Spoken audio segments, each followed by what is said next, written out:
Bismillahirrahmanirrahim. Assalamualaikum warahmatullahi wabarakatuh dan selamat sore. Pada kali ini kita akan membahas codingan untuk UAS SC teori kami. Sebelum memulai penjelasannya, adapun kami memperkenalkan diri. Pertama, saya atas nama Panji Rangka Adsan Fajar Faharudin dengan NIM 475. Kemudian ada rekan saya. Saya Nasir Ibrahim Mantoro dengan NIM 473. Kemudian saya Febiansa Naufal dengan NPM 468. Ya, di sini terdapat codingan yang telah kita buat, yaitu NNDL neural network dengan menggunakan evolving MLP dengan gabungan itu evolving neural network. Adapun bagian pertama saya sendiri yang akan menjelaskan, yaitu bagian import library. Yang pertama bagian pengolahan data. Kita harus mengimport NumPy, mengimport Pandas, dan mengimport dari random, yaitu random integer atau bisa disingkat randin. Kemudian untuk visualisasi data, kita bisa import dari Seabron, ada juga dari Matplotlib yang pyplot untuk melihat grafik, dan kita harus bisa menginstal juga Matplotlib inline. Kemudian kita import warnings dan menambahkan warning filter, yaitu ignore. Kemudian ada implementasi model. Kita bisa menggunakan sklearn ensemble, yaitu random forest. Kita import random forest classifier-nya. Kemudian ada sklearn neural network, kita import MLP classifier-nya. Kemudian ada from class input layers. Ada juga dari keras kita menginputkan model, dan ada juga dari keras kita menginputkan sequential, dan dari keras optimizer kita import untuk Adam dan RMS prop.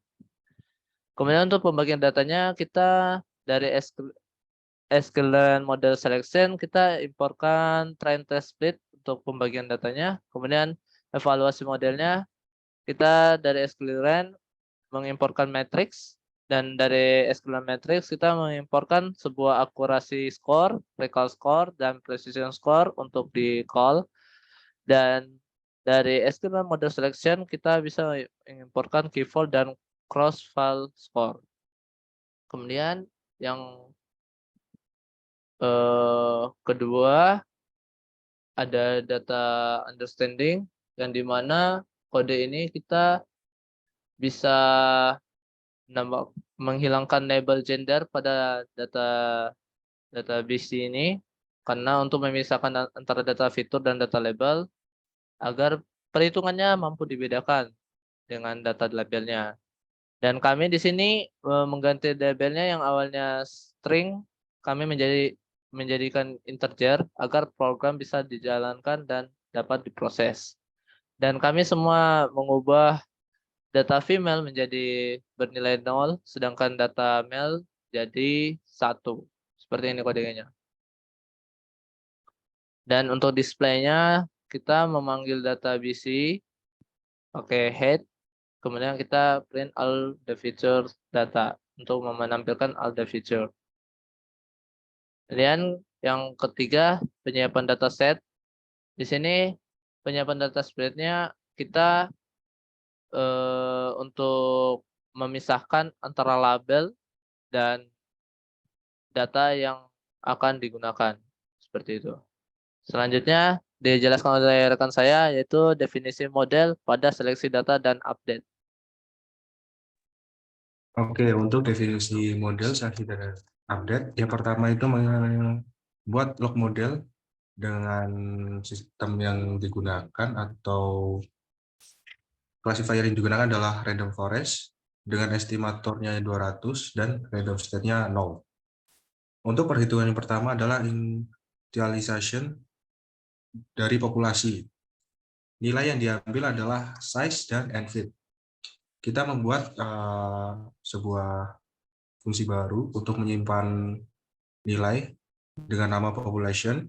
Setelah itu menghitung perulangan dengan for i in range yang dengan inputan size untuk menghitung kromosom. Dan nilai yang dikembalikan adalah nilai dari populasi. Perhitungan yang kedua adalah fitness score dengan inputan nilai yaitu populasi yang dari perhitungan tadi untuk menghitung perulangan kromosom di dalam populasi tersebut. Berapa banyak kromosom dalam satu populasi. Untuk nilai yang dikembalikan adalah skor dan populasinya. Yang perhitungan ketiga yaitu selection. Untuk nilai yang diambil adalah pop after fit dan inference. Kita membuat sebuah fungsi baru untuk menyimpan nilai dengan nama population next gain dan membuat perhitungan perulangan untuk orang tuanya inference dengan inputan yang tadi adalah pop after fit. Population next append pop after fit dalam kurung i. Dengan nilai yang dikembalikan adalah population next gain. Selanjutnya adalah def untuk crossover. Nilai yang diambil adalah pop after cell. Kita membuat fungsi baru yaitu pop next gain dikurangi pop after cell untuk dapat menghitung perulangan pada pop after cell. Kita membuat fungsi baru di dalamnya untuk menyimpan nilai dengan nama new parent, dan kita menghitung anak satu dan anak kedua yang dikurangi dengan pop next gain dari perhitungan sebelumnya, dan dari perhitungan tersebut NP coordination dari anak satu dibagi indeks kedua dari anak kedua dan length child 1 indeks kedua dan digabung dengan new parent yang nilai yang dikembalikan adalah pop next gain. Perhitungan selanjutnya adalah mutasi dengan inputan nilainya pop after cross, mutation, dan fit. Di mana mutation lainnya adalah dikurangi dari integer nilai mutation rate dikali fit. Setelahnya kita membuat fungsi baru bernama pop next gain dikurangi dengan bukan dikurangi tapi sama dengan dalam kurung untuk menyimpan nilai. Kita membuat perhitungan di dalamnya untuk menghitung pop after cross, di mana yang dihitung adalah kromosom dikurangi pop after cross dan range posi sama dengan tanda kurung siku untuk menyimpan nilai. Dan di dalamnya ada perhitungan lagi untuk menghitung mutation range. Dengan pos sama dengan radin, indeks ke 0, fit dikurangi 1, terus dari nilai tersebut ditambahkan ke dalam pos. Selanjutnya perhitungan untuk nilai J di dalam range posi, yaitu menghitung kromosom nilai J sama dengan not kromosom J. Pop next ditambahkan pada kromosom. Nilai yang dikembalikan adalah pop next gain. Perhitungan yang selanjutnya adalah menghitung generasi. Nilai yang diambil adalah DF, label, size, fit, parent, mutation rate, gain, xtrend, xtest, ytrend, ytest. Kita membuat fungsi baru untuk menyimpan variabel kosong. Yang pertama ada base kromosom dan ada base score. Dengan population next gain sama dengan iteration of population size and fit, dan kita membuat sebuah perhitungan perulangan di dalam gain dengan nilai yang dikembalikan adalah base kromosom dan base score.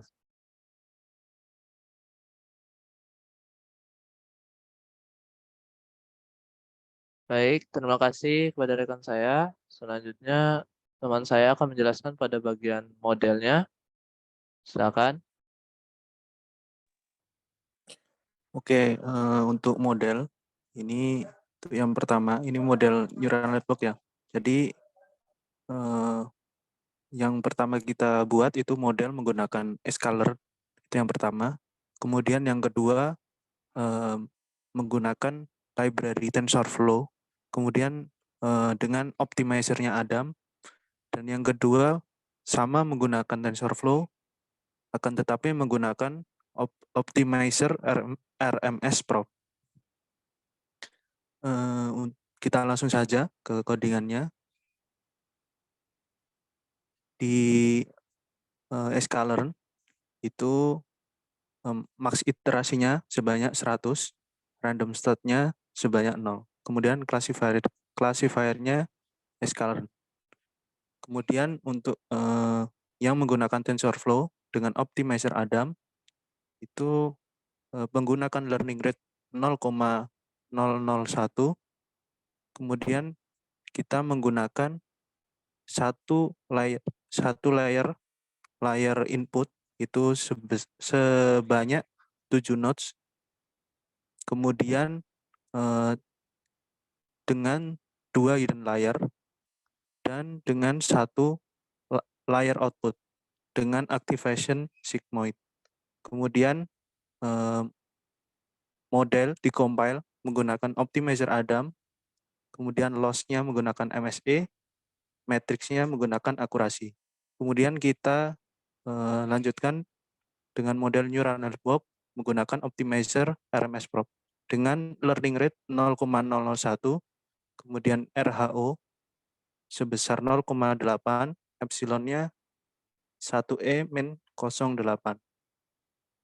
Adapun untuk model neural network-nya, itu yang pertama layer input sebanyak 7 inputan, kemudian yang kedua hidden layer sebanyak 2 hidden layer, nodes-nya 128 dan 256 dengan activation-nya ReLU. Kemudian yang terakhir layer output itu menggunakan activation-nya sigmoid.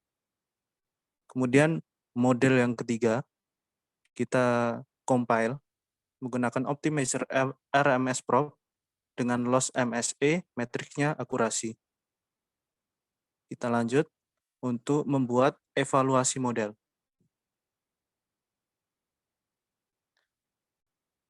Pada ACC Score digunakan untuk membuat evaluasi model dengan MLP sklearn.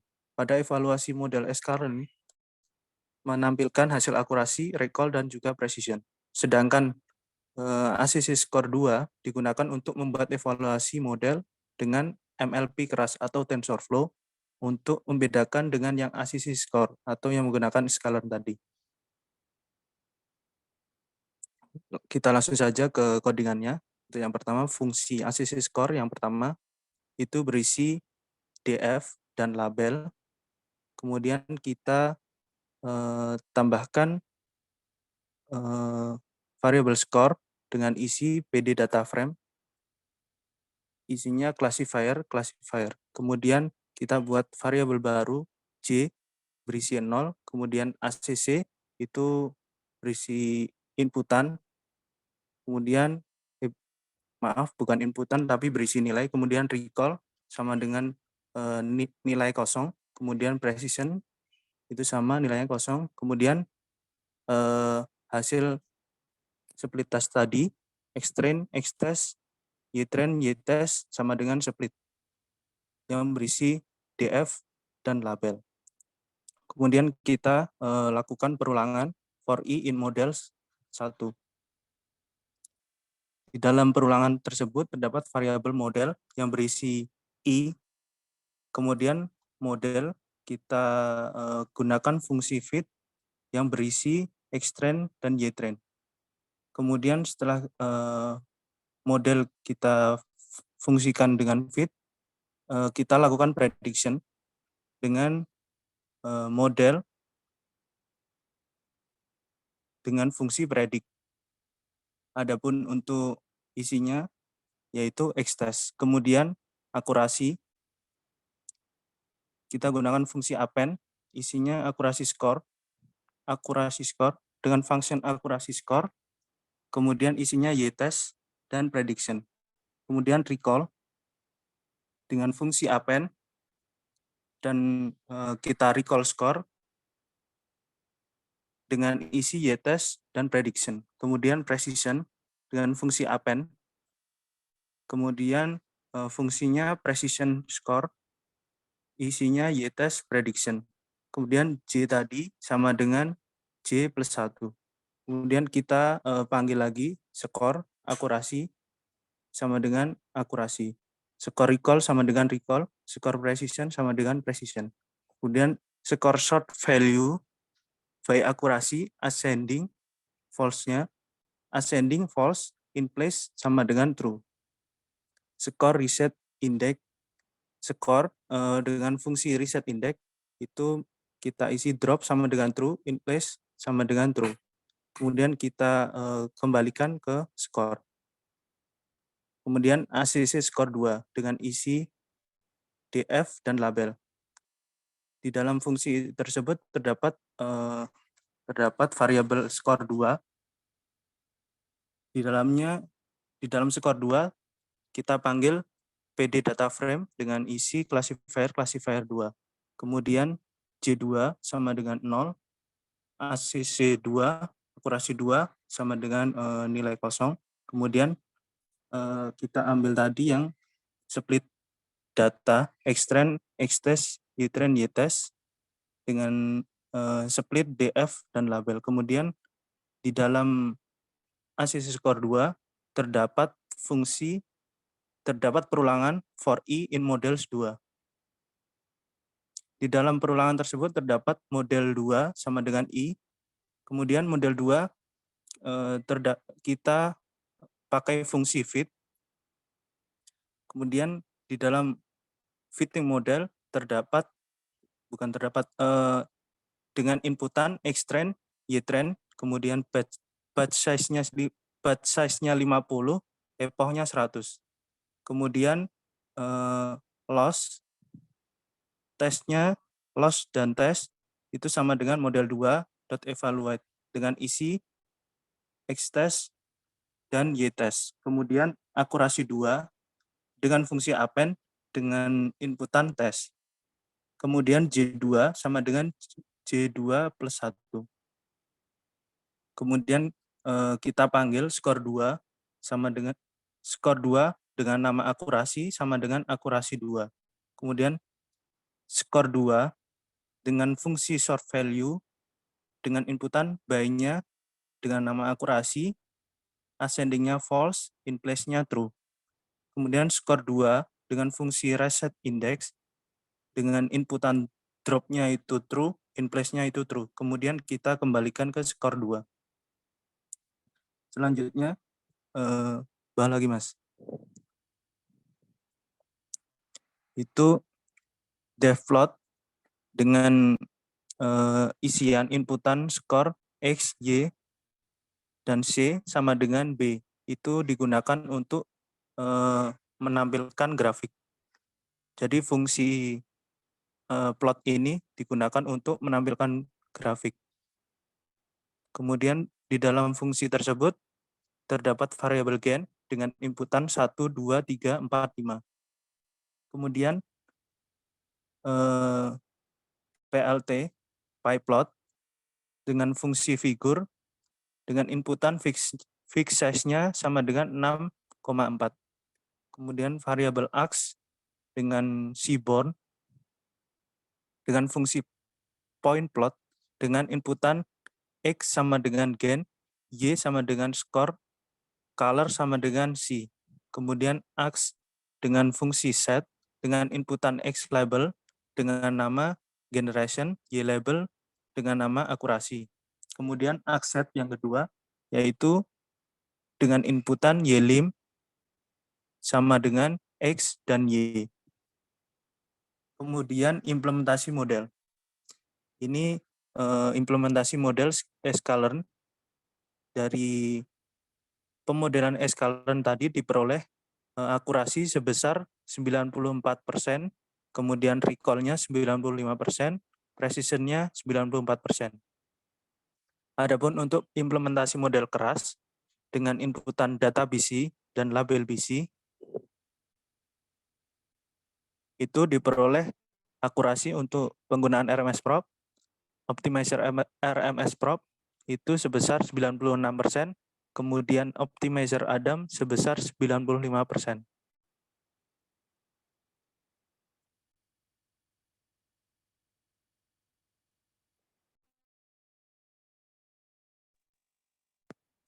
Selanjutnya, terdapat variabel log model, itu menggunakan fungsi random forest classifier dari sklearn dengan inputan n estimatornya 200, kemudian random state-nya 0.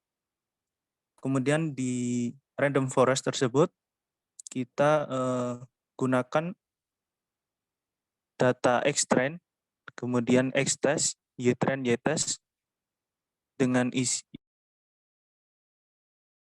isi split dengan inputan split data BC dan label BC.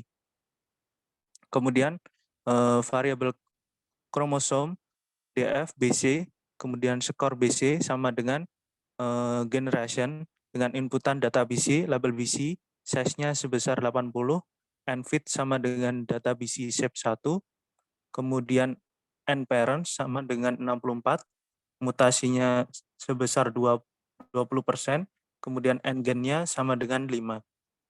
Kemudian Xtrain sama dengan Xtrain, Xtest sama dengan Xtest, Ytrain sama dengan Ytrain, Ytest sama dengan Ytest.